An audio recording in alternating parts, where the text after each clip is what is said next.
let's start. My name is Valentine, and I'm going to talk today about Semantic Wikis. It's a fusion between community-edited documents and web semantic approach to represent data. So let's get down to the plan, to the agenda, what I'm going to talk about. But first, I'll give you some context to tell you why bother at all, why do we need Semantic Wikis. Next, I'll tell you about what Semantic Wikis is, and people and history that stands behind it. Then I'll tell you some practical issues on how to use it, and what does it give you, what is the value that is given by the Semantic Wikis approach. And then there will be the conclusion with questions and answers. But first, we should ask ourselves a question. Why do we need to add semantic approach to Wikipedia? Traditional wikis have some problems. The first is data concurrency. It means that when you update data in one article, it doesn't mean that data is updated in other articles. We can then take example of the Pluto. Once it was decided that it's not a planet anymore, the community had to edit many other articles that Pluto was mentioned as a planet. So it gives a burden, it's difficult, it takes time, and the data is incoherent. Next, data access.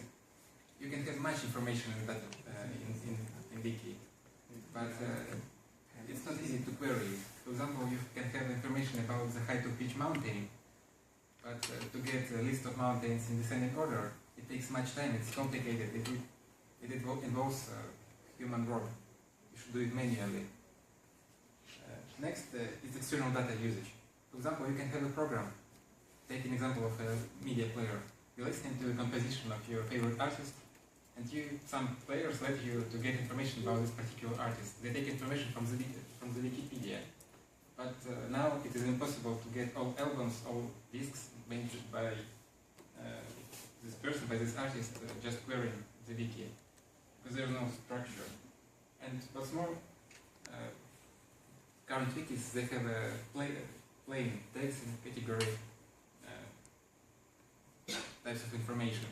That's why we have such weird categories as people born on 20th of April, or people who died in 1620s. It's weird, there are many of them, and it becomes a hell.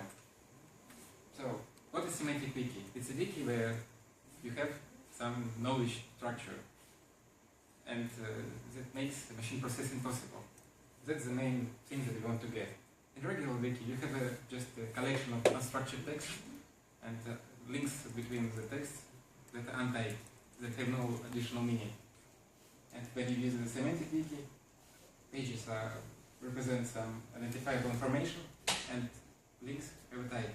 So you can reason, you can compute, it's good. Well, the most used wiki engine now is MediaWiki. That is one created for Wikipedia project. It is the standard way to build your own one. It uses a special markup language to link different pages. So here are some syntax examples, generic way, how it looks like. So let's get down to some article and see how it looks like. Let's take an article about the United States.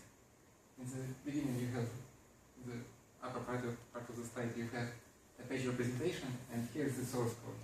So if you put subgerm in double brackets, it becomes a link. You can change the name of the real page where the link goes to for some other word, but it doesn't change much. So you have here you don't have types or additional information, you have just things. The same applies for categories. You can add a category on the page and build automatically particular lists of subcategories, hierarchies. But it's not that good because you can see that some of the categories are really specified, very specific, like countries bordering with the Atlantic Ocean. There are many oceans, and you can ask these questions in a generic way, but now we have to have a special category for each of them. It's a burden, it's error prone, it's not good. So what do we want to have? We want to have a semantics, shaken, not stirred.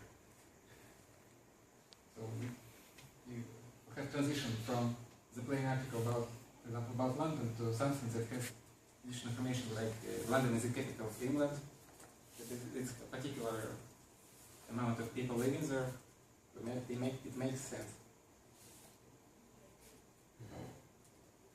Semantic Wiki typically has switches listed here. You can relay data.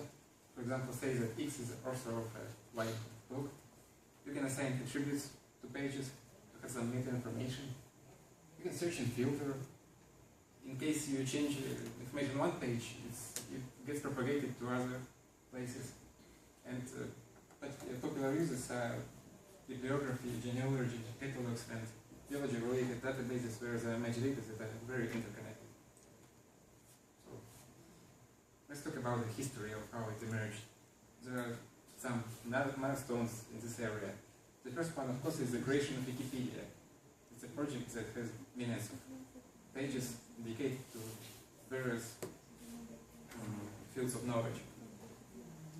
The first mention of the Semantic Wiki was in 2003 in a research paper. In the middle of 2000s, there were several projects that tried to implement these ideas, but so far we have only one that is really used. It is an extension to MediaWiki that is called Semantic MediaWiki.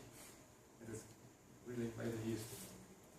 And for the people who stand behind this, we've already seen several of them. Of course, it's Tim Berners-Lee, the creator of the web, and the one who coined the term semantic web. Junior Lewis and Larry Sanger created a Wikipedia project. We all use it now. And as for the Semantic MediaWiki, that's notably Marcus Kirch, who started this project and still working on it.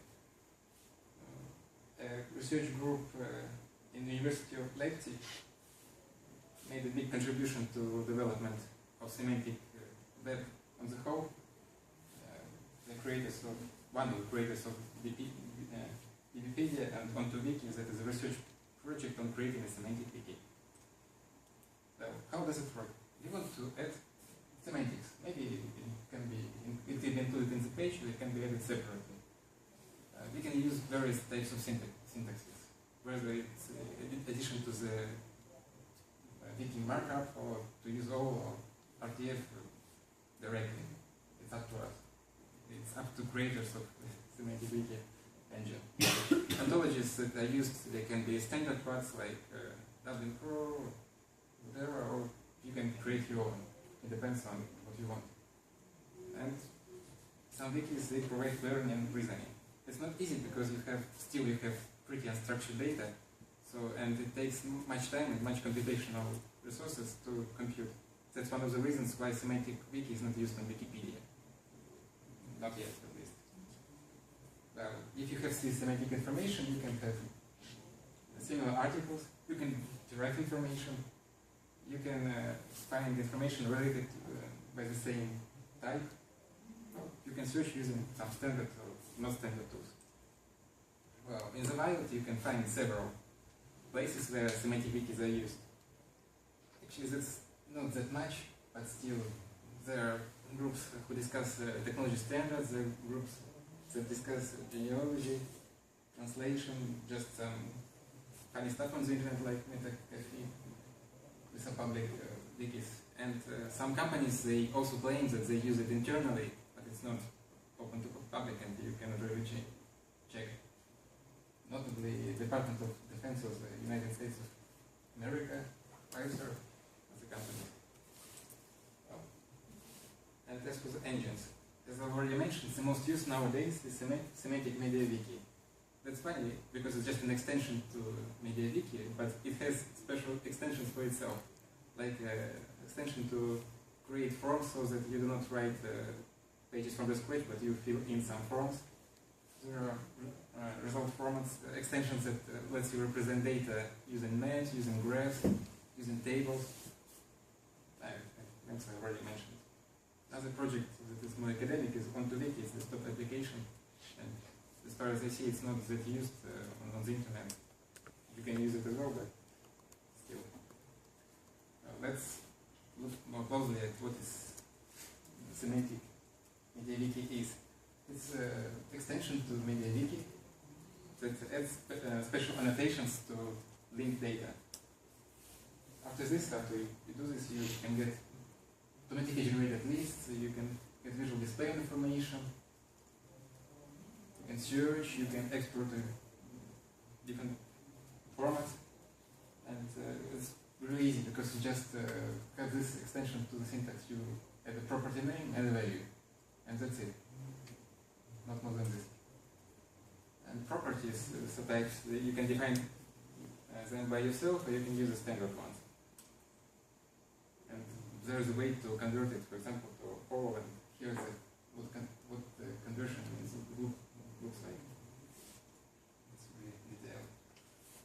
And if you take the example about London, here's like it looks like what we had earlier and what we had now. We had links to different pages, we had numbers that had no meaning, and now we add a little bit of meta information, and then we can write queries. We can build a table saying that give me all the cities that are located in Germany, and I want to get the population and area in square kilometers. And on other page of Semantic Wiki, you can get a list of cities in Germany built with a query. Of course, you can export it to RDF to process in external system. So yes, there's a possibility of integration with existing tools. So you can ask yourself a question, but okay, I like this, probably. But what can I do? You can contribute to the research, you can create ontologies, or you can just pass a message to say that such thing exists and you can use it. Okay. And I want to conclude with a quote by Tim Berners-Lee, who says two reasons about what Web 3.0 is. So we have nice things in Web 2.0, but 3.0 is a way, is the internet where you link information in a semantic way. And Semantic Wiki gives a big contribution to this movement. So that's all. Do you have any questions? Question? Vous allez-y? Have you tried?